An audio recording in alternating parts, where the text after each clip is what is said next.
touch this.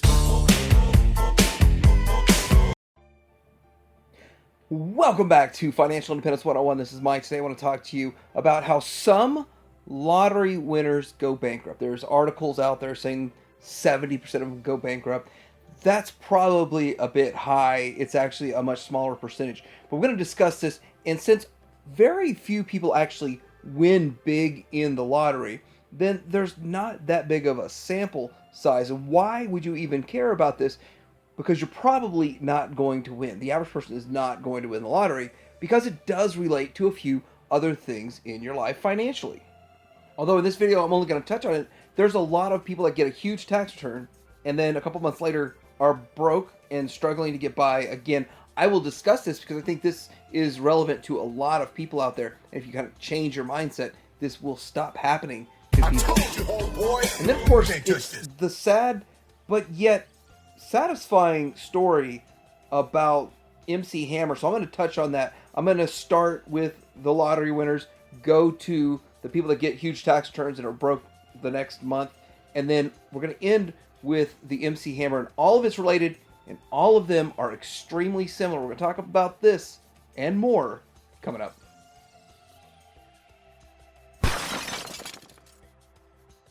First of all, why do lottery winners go bankrupt? When you're winning millions of dollars, you would think it would last a lifetime. But there's a whole slew of reasons why. But it starts with the fact that people just don't understand how to manage money. And it's not as simple as that, but it could be as simple as that. A large percentage of people that play the lottery are struggling to get by day to day, check to check. And somehow they can scratch together some money to play the lottery. So when they do win big, then you would think it would be easy street. But to go from nothing to having a whole bunch of money, there's a lot of mistakes they make. They don't know how to handle their newfound wealth. Some of the mistakes that I see, they quit their job right away, which if you get $300 million, you think, well, I'll never make that my whole life. And then what they also do is they start spending money like crazy. But before we get into the spending aspect of it, first of all, they don't really seek advice on how to handle it. You take the lump sum, you get half that amount, and then you have to pay taxes, which is another almost half that amount. It's going to be more than half that amount pretty soon. And then you're left with basically a quarter of it at the end of all of that, of what you thought you were going to make. And then with that, they don't seek the proper advice. You can think the wealthy are wealthy because they know all the loopholes and tax loopholes. And with that, you would seek legal advice. And how are you going to shelter this? And how are you going to maintain this? So overestimating their winnings is another one that's kind of touched on that. But when you win a certain amount of money, then there's like a trigger that goes off. And people are like, I can just spend however much I want, as often as I want, and it doesn't really matter. And with that, you have to change your perspective. When their perspective changes where they have an unlimited amount of money, but you still live in a world of finite money. Your money is finite, and you could run out, and it can run out if you don't make proper investments, if you do not actually handle that money well, and if you're still not cognizant of it. If you still have really bad behaviors when you are broke, and you still have bad behaviors when you win the lottery, you might go broke and file bankruptcy.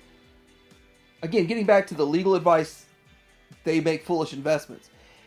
And I'm not going to out anybody. This article on Yahoo Finance actually has real people and real examples, but I'm not going to talk about that. What I do want to mention is the fact that they make investments. I want to say this. I would at least want to say that people that want to grow this money are actually doing something with the money. To get it right now, you can put it in the bank, make 5%, and then you could say, hey, all I'm going to do is spend whatever that 5% makes. But people don't think like that. That's what I would do. I would say, my budget will be to do this. I'm going to buy my house, have it paid off, and then maybe 1 or 2 cars that are fully paid off, and then I'm going to live off the interest. Of course, distribute it between multiple different banking institutions, depending on how much you have, and with that, make sure that you can, of course, pay all of your bills month to month. But the fact that somebody that makes this money wants to invest it, which is what I would suggest. You invest it wisely so that money continues to make you money and you only live off of your dividends and interest. That is how you actually get by. But so many of these people don't think like that. They didn't think like that before when they were broke, and now that they have, they still don't think like that. They just feel like it's going to last forever. Then the spending recklessly can come in a lot of ways. If you buy a house, a primary residence domicile, and you make sure that you have all of your necessities met, and it can be a little bit bigger. But a lot of people think, well, I'm going to buy I made $5 million in the lottery. I'm going to buy a $4 million house. But then your house poor if you put 75% of it to that house, because you have to pay the insurance, you're going to have to pay taxes, property taxes on that, and then of course you're going to have to pay the upkeep on a large home.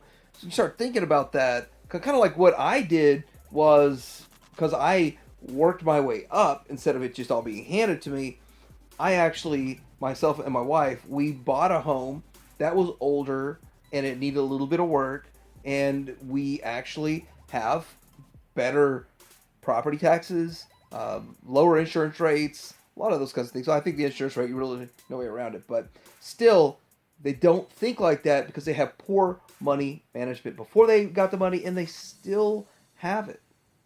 But then buying multiple houses, multiple cars, expensive lavish cars, lavish vacations, and not really paying attention to what is happening to that money until it's gone. And they probably do even recognize that, wow, I had $5 million, now it's down to $600,000. Oh, $600,000 is still a lot of money. I mean, that would terrify me that I went burned through that money that fast. And some people just don't think of it that way. Now, why do some people get large tax refunds? So winning the lottery is just a few people. It's a small percentage, a small fractional percentage. But when it comes to large tax refunds, a lot of people get it. A lot of people get this money.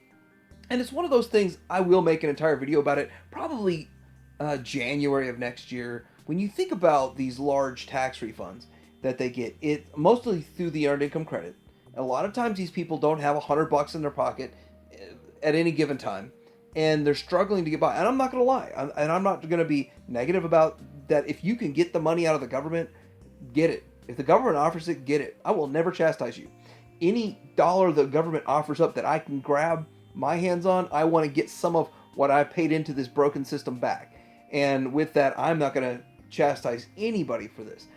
But I have relatives that never put in more than $700, never spend more than $7 in taxes, they never pay that in, but always are constantly getting near the $10,000 mark back in tax returns because they have their kids. And so when we get into looking at this, those are the people that have that broke lottery winner mentality, and that is kind of a challenge. You looking at the earned income credit, it says if you have 3 kids or more, you get the 74/30 as a credit, and somehow it works out that they end up getting $10,000 back.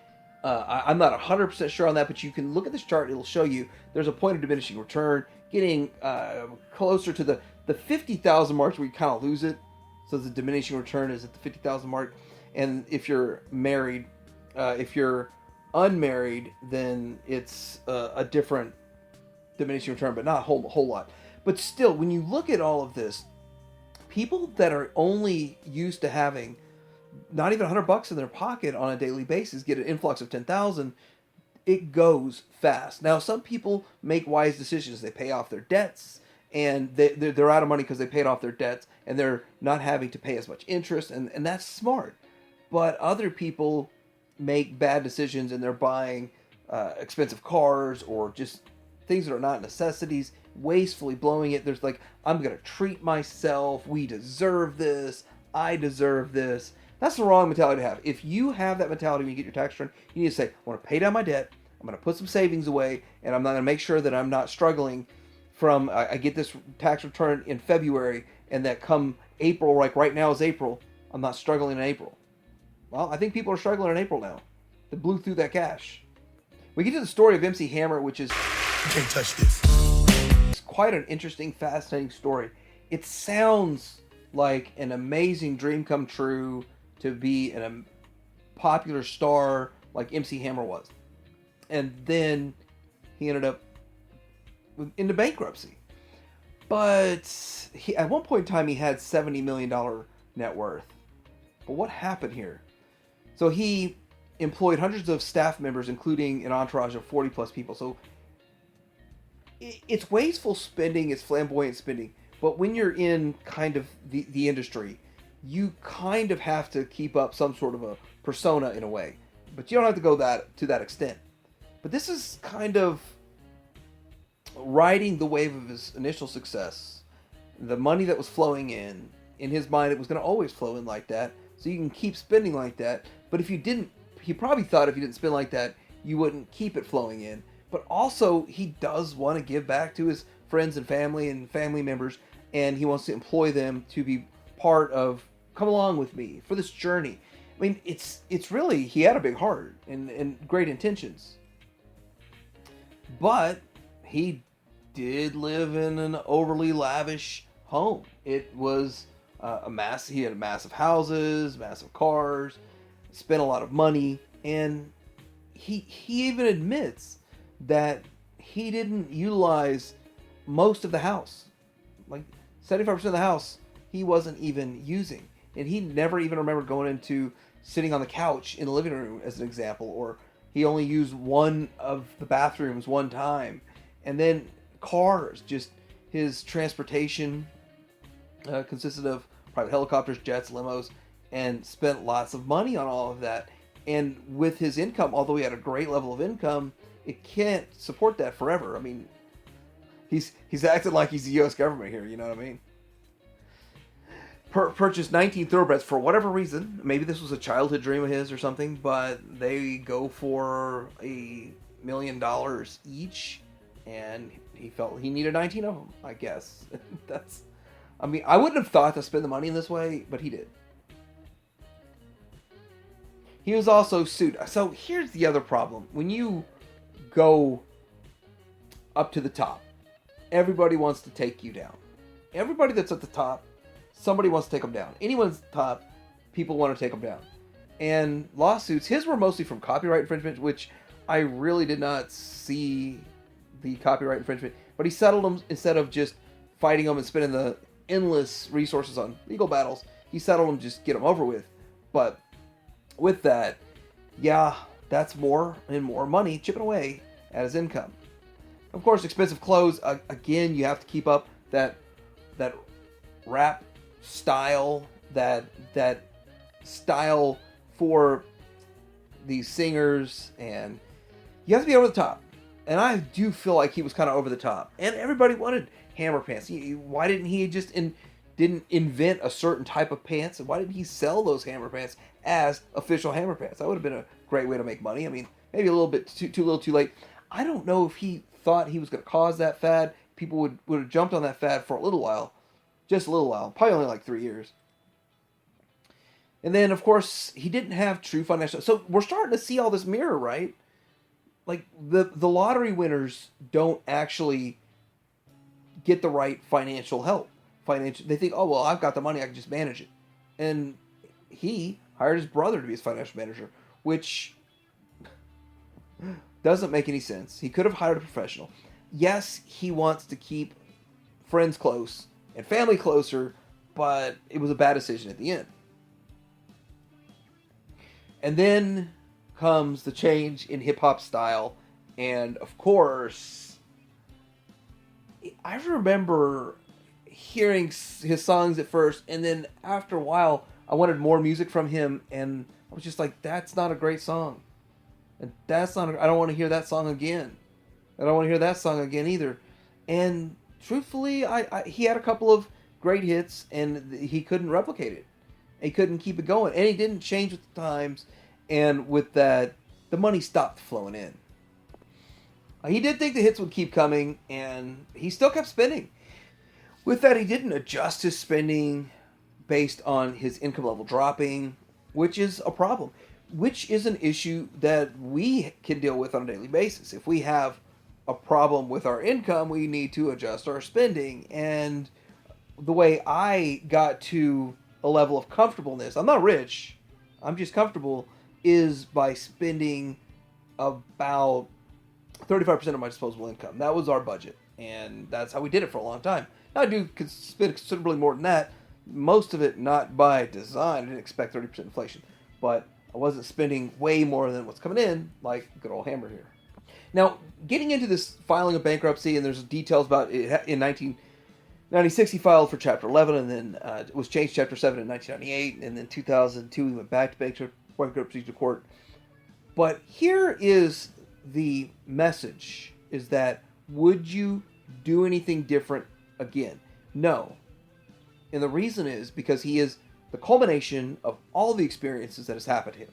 So this is a fantastic story that he learned from his mistakes, and he's had some success going forward. He's actually had some commercials, he's done some stuff, he's made some money, he's built himself back up to where he's now on solid financial footing. Now, he's not living a massive lavish lifestyle because he's learned from his mistakes. And his kids are the people who they are because of his mistakes, because of what he's learned. And he is who he is because of what he's learned. And had he gone back and made the right decisions, he wouldn't be the same person. That's an amazing answer to that question when he was asked by Oprah, but fantastic. Shows he's a great person, he's made mistakes, and he's learned from it. So hopefully this video helps you out and gain a better understanding of how financial management, especially if you get an influx of money out of the blue, can help you. Let me know in the comments below. Like to subscribe. Financial Independence out.